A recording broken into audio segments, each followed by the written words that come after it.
दंडकारण्य का घना वन और राम लक्ष्मण की यात्रा। 14 वर्ष के वनवास के दौरान जब माता सीता का हरण हो गया तो श्री राम और लक्ष्मण उन्हें खोजते हुए दक्षिण दिशा की ओर बढ़ रहे थे। घने जंगल, कठिन रास्ते, ऊंचे पहाड़, जंगली जानवरों की आवाजें, सब कुछ यात्रा को और भी चुनौतीपूर्ण बना रहे थे। लेकिन प्रभु के मन में दृढ़ संकल्प था, सीता को ढूंढना और अधर्म का अंत करना। इसी खोज के दौरान वे दंडकारण्य नाम के विशाल वन में पहुंचे, एक ऐसा स्थान जहां कई ऋषि और तपस्वी साधना करते थे। शबरी का जीवन और उनका अद्भुत विश्वास। इस घने जंगल के एक कोने में रहती थी भक्त शबरी। उनका जीवन बहुत सरल और कठिनाइयों से भरा था। बाल्यकाल में वे एक ऐसी जाति में थी जिन्हें समाज में सम्मान नहीं मिलता था, परंतु उनका हृदय अत्यंत निर्मल था।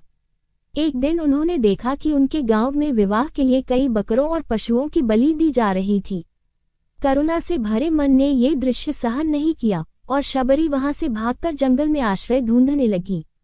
मतंग ऋषि का आश्रय। यही उनकी मुलाकात हुई मतंग ऋषि से, जिन्होंने शबरी के पवित्र हृदय को पहचानकर उन्हें अपने आश्रम में रहने दिया। शबरी हर दिन आश्रम साफ करती, अग्नि के लिए लकड़ियां लाती, ऋषियों के लिए जल लाती। उनका हर कार्य भक्ति का रूप था। गुरु मतंग ऋषि एक दिन समाधि लेते हुए बोले, ग्रेटर देन शबरी, एक दिन इस वन से भगवान राम स्वयं तुम्हारे दर्शन करने आएंगे। उन्हें अपने प्रेम से सेवा देना, उन्हें तुम्हारी प्रतीक्षा है।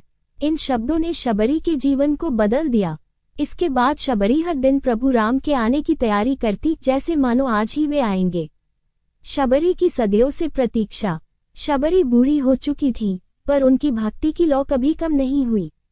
हर सुबह वे आश्रम की सफाई करती, रास्ते में फूल बिछाती, पेड़ों के नीचे से कंकर हटाती, अपने पास कुछ फल, बेर और कंदमूल इकट्ठा करती।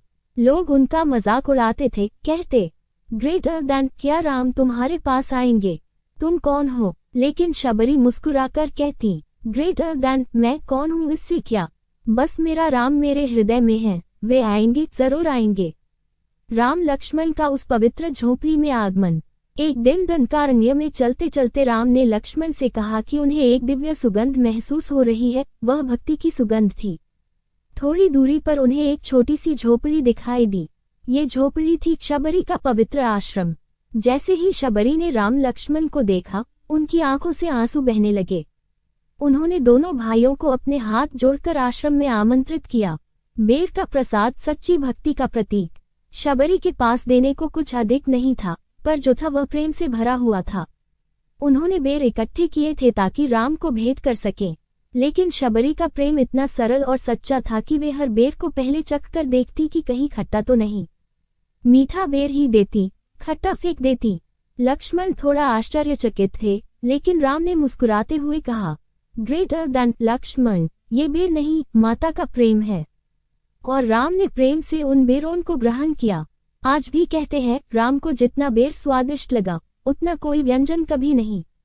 शबरी का मार्गदर्शन। राम ने शबरी से पूछा कि आगे उन्हें कहाँ जाना चाहिए।